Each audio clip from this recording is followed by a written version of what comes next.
Hi everyone! Ang topic natin ngayon ay tungkol sa battery ng mga smartphone nyo. Pero bago ang lahat, i-click nyo yung subscribe button at i-hit yung notification bell para updated kayo sa mga upcoming videos ko. Ngayon, pag-uusapan natin kung paano mo mapapangalagaan at mapapahaba yung life ng phone battery mo. Dahil ang battery ay isang malaking factor or magiging factor yan para sa magiging overall performance ng phone mo kapag tumagal. Kaya ito yung mga bagay na hindi mo dapat ginagawa. Unang-una, dapat hindi ka nag-charge habang ginagamit yung phone. Ito yung bagay talaga na hindi naiiwasan ng mga marami. At ito talaga yung sakit ng mga gamers dyan. Kasi isipin mo ganito no? Nag-ML ka, rank game, tapos 10% na lang, hindi ka sigurado kung aabot ba yung 10% na yun. Kaya syempre, i-charge mo yung phone mo habang naglalaro. Which is hindi mo dapat gawin. Unang-una, yung phone mo kapag ka naglalaro ka, kapag ginagamit mo, nagpo-produce talaga yan ng heat. So, once na nag-charge ka habang lalaro, nag-a-add yan ng additional heat dun sa phone pa. Kasi yung CPU at GPU ng phone mo nagtatrabaho, kaya magpo-produce talaga yan ng heat. At ito nga pala, yung heat ay isang malaking factor kung bakit nagde-degrade yung quality ng cells ng battery mo. Kasi ito talaga yung reason dyan. Una, meron dyang remaining battery dun sa phone mo. Siyempre, yun yung unang ginagamit ng phone mo para gumana siya. Tapos, i-charge mo pa yan. Specifically, is fast charge pa yung gagamitin mo. Dahil nga nagdi-discharge yung battery mo dahil ginagamit mo siya, plus yung pumapasok pa na flow ng electricity dahil china-charge mo siya, yung battery cells mo, hindi niya na-maintain yung pumapasok na kuryente at lumalabas na kuryente, kung kaya't nagiging cause, nagiging reason ito para mag-degrade yung battery cells mo. Siguro sa simula, kapag nag-charge ka habang lalaro, hindi mo masyado mararamdaman yan. Pero over time, mararamdaman mo na parang ang bilis na malobat ng phone mo. At bukod pa dun sa mas mabilis malobat yung phone mo, mas mararamdaman mo na rin over time na mas mabilis uminit na yung phone mo. Dahil pati yung motherboard o yung CPU is apektado na rin dun sa ginagawa mo na charging at naglalaro ka or ginagamit mo yung phone. Kaya iwasan natin na gumamit ng phone habang nag-charge.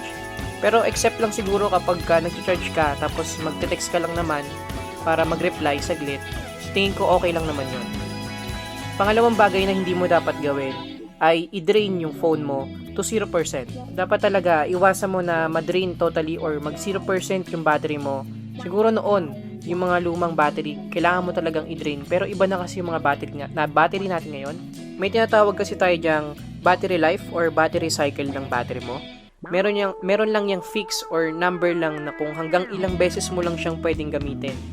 At yung madalas na pag-drain mo or pag 0% ng battery ng phone mo ay nakakababa ng battery life. Ang recommended dyan na dapat mag-charge ka na is from 20 to 30%. At kapag umabot naman na yan ng 80 to 90%, yan na yung time na dapat tanggalin mo na yung charger. Ito yung recommended time para mas mapahaba yung battery life or battery cycle ng cellphone mo.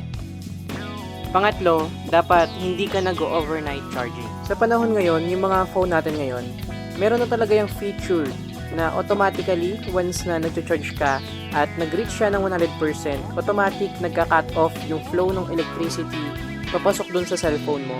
Yun yung mga smart feature na ng mga smartphones ngayon. Kaya ibig sabihin nun, pag sinabing overnight charging, hindi naman siya totally into overcharging dahil nga dun sa smart feature na nag-i-stop na ng flow ng electricity pag nag-reach ng 100%. It doesn't also mean na okay lang yung overnight charging. Bakit nga ba? Kasi, sinabi ko nga 'di ba, magi-stop yung flow ng electricity once na maka-reach ka ng 100% dun sa phone mo. Pero, yung phone mo kasi syempre naka-open yan kapag ka natutulog ka. Syempre, dadating yung point dyan na abot ka ng 99%. At ito yung gagawin ng phone. Once na nag-reach siya ng 99%, i-charge ulit siya ng charger to 100%. And then, yung ganong klase ng cycle, buong gabi, paulit-ulit at paulit-ulit na lang yun na from 99 to 100, 99 to 100. Which is, yun yung bagay na hindi maganda pagdating sa overnight charging. Although, hindi siya ganun ka-major yung magiging effect, pero may effect pa rin dun sa battery life or battery span ng cellphone battery mo.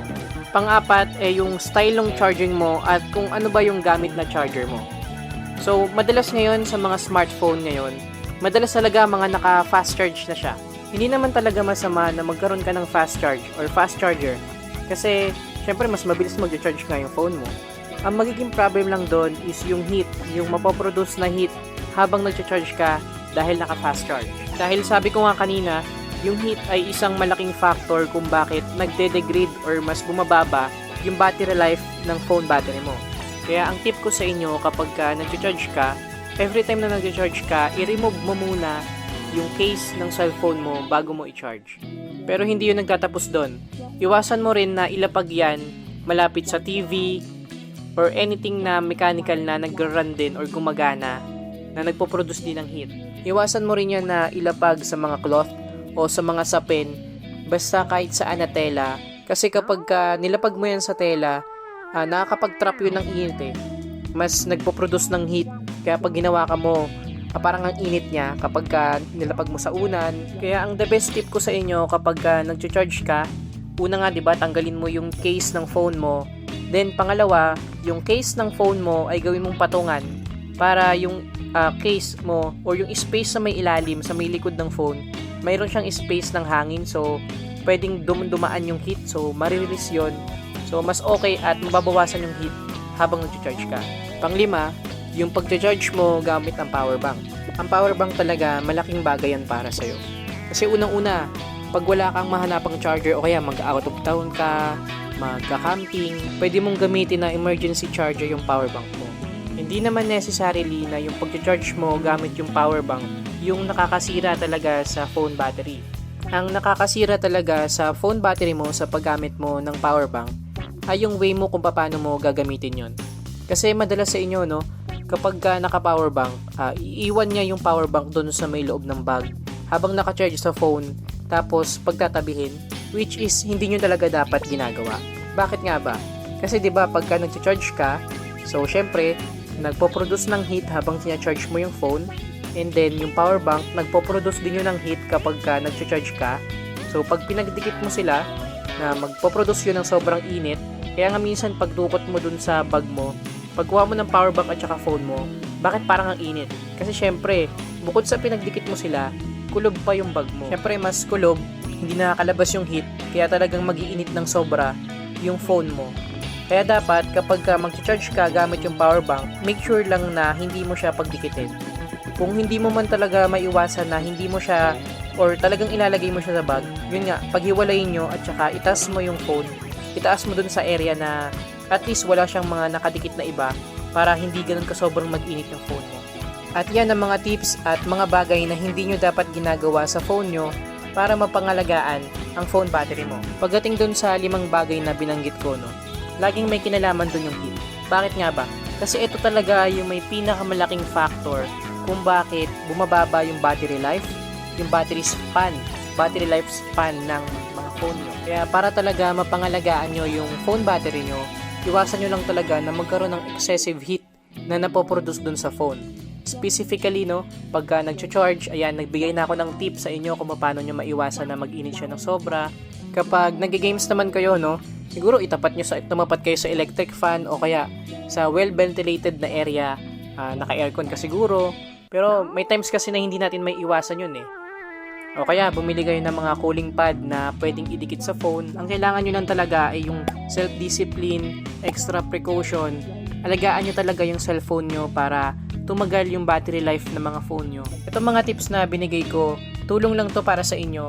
Nasa sa inyo pa rin talaga yan kung paano nyo papangalagaan yung mga cellphone nyo. Yun lang, maraming salamat at sana nagkaroon kayo ng dagdag informasyon.